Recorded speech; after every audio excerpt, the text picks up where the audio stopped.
All right, ready to dive into this Biden administration stuff. Ukraine's been in the headlines forever, but we're really going to dissect things today. Yeah, it should be interesting. We've got that legacy of failure piece, which is, well, pretty brutal on Biden. And then Snyder's take, which is a bit more nuanced, I guess you could say. Definitely two ends of the spectrum. But before we get into the nitty-gritty, I'm curious what you think. What comes to mind when you hear Biden and Ukraine in the same sentence? What questions do you have? Hold on to those thoughts because we're going to unpack it all. Starting with that legacy of failure piece. And they really don't mince words, huh? Nope. Straight to the point. Yeah. D and missing deadlines. Ouch. Like a struggling student who just can't catch a break. And they hit hard right out of the gate, saying Biden was way too slow with the military aid, especially right when things kicked off. Yeah, a lot of people were saying that at the time. Military folks, strategists, even some in Biden's own party. Like, come on, give them the big guns already. Exactly. Holding back on the long-range missiles, the advanced air defense. Their argument is that it gave Russia a head start they didn't need. And it's not like that possibility hadn't been gamed out, you know? Like, what did they think was going to happen? Right. And then there's this whole question of who Biden was listening to.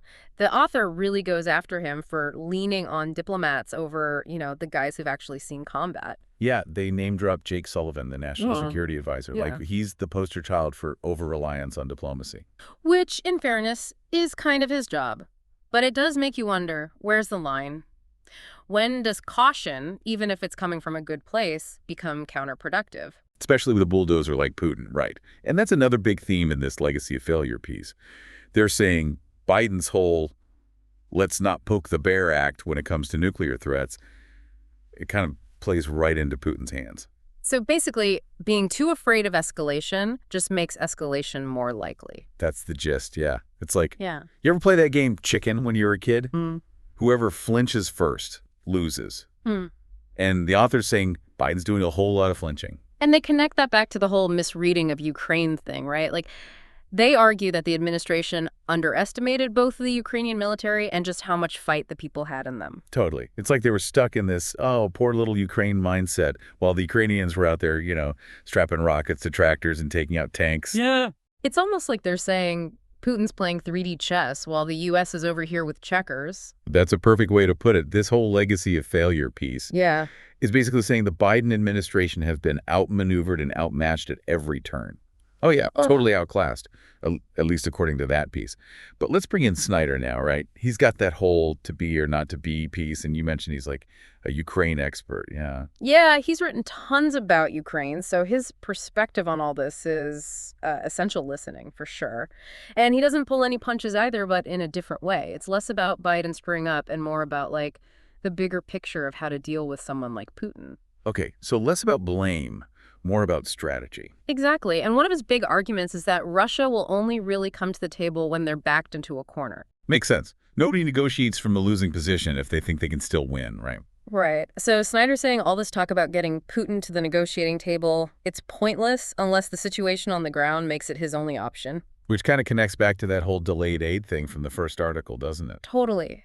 Snyder argues that the West, especially the U.S., went in with this assumption that Ukraine was doomed. Like, it was a foregone conclusion that Russia would just steamroll them.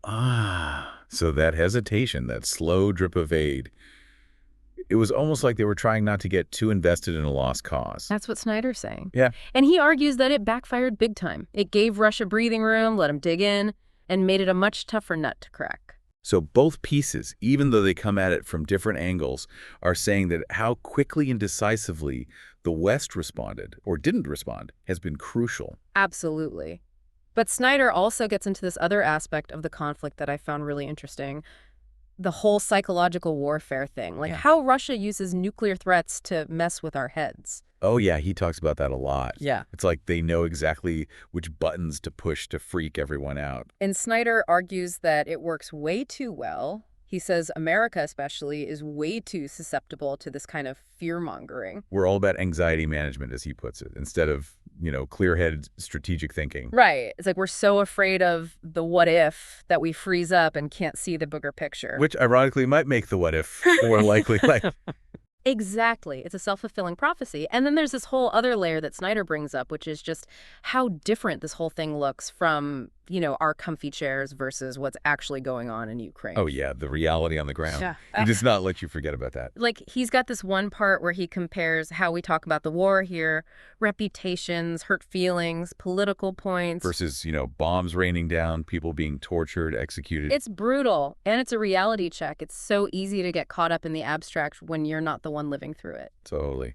Snyder really drives home that point about the human cost of this whole thing, which can get lost in all the geopolitical jargon. It reminds me of that quote, I think it was Murrow, the journalist. Anyone who has ever looked into the face of a dead child knows that life is not a game. Oof. Yeah, that hits hard. And it makes you realize that every decision, every delay, it has real-world consequences. For sure. And that's something Snyder keeps hammering on. But you were saying there are places where he and that legacy of failure author disagree. Yeah, they both want a stronger response to Russia, but Snyder's criticism has this whole other layer to it. It's like he's saying, you want to understand this war, you got to understand Putin, and you got to understand him in a historical context. Okay, so not just Putin, the power-hungry dictator, but how he got that way, what's driving him. Exactly. It's about understanding his worldview, even if you think it's totally warped. Like, Snyder argues that this whole thing isn't just about land grabs and expanding territory for Putin. It's deeper than that. Way deeper. Snyder says it's about ideology, about regime survival. Putin truly believes, according to Snyder, that the West is out to get him, out to destroy Russia. And every move he makes, Snyder argues, comes from that deeply paranoid place. So it's not just bad decisions, it's like a fundamental clash of worldviews. We're seeing Putin through one lens, and he's looking at us through a totally different one. And that lens is pretty foggy, to say the least. If Snyder's right, I mean. But that's the thing about this whole conflict, right? It gets really complicated really fast. And that brings us to the question everyone's asking. Right. What happens next? Where does this whole thing go from here? Yeah, if only we had a crystal ball, right? But that's the million-dollar question. And I gotta say, neither of these pieces is particularly optimistic. The legacy of failure piece basically says Biden's gotten us into a huge mess, and it's not clear he can get us out. And Snyder's take. Snyder's more about the bigger picture. Like, yeah, Biden's made mistakes, but even if we had a different president, the core problem would still be there. Russia, or at least Putin's Russia, sees the West as an existential threat. Which he means. Which means this isn't just about Ukraine, it's about a whole way of seeing the world.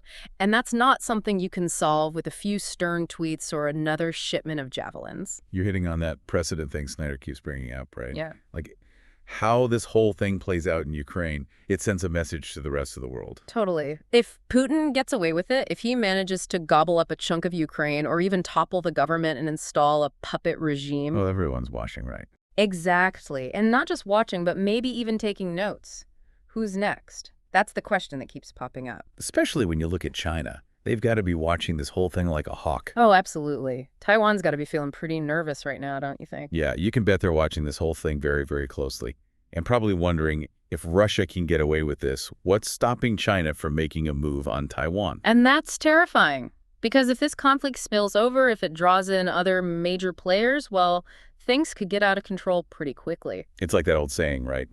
History doesn't repeat itself, but it often rhymes. And right now, it feels like we're hearing some pretty ominous rhymes. So where does that leave us? What can we even do with all this information? It's easy to feel powerless in the face of something this big and scary. I hear you. But I think the first step is not looking away.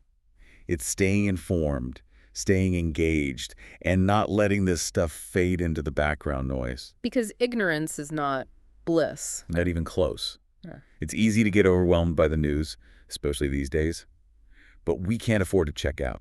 We have to stay informed, have those tough conversations, and hold our leaders accountable. Because ultimately, this isn't just about politicians and generals. It's about people, real people whose lives are being shattered by this conflict. Well said. And on that note, thanks for joining us for this deep dive. It's been heavy, but it's so important to grapple with these issues. Absolutely. Even if there are no easy answers, asking the hard questions is always a good place to start.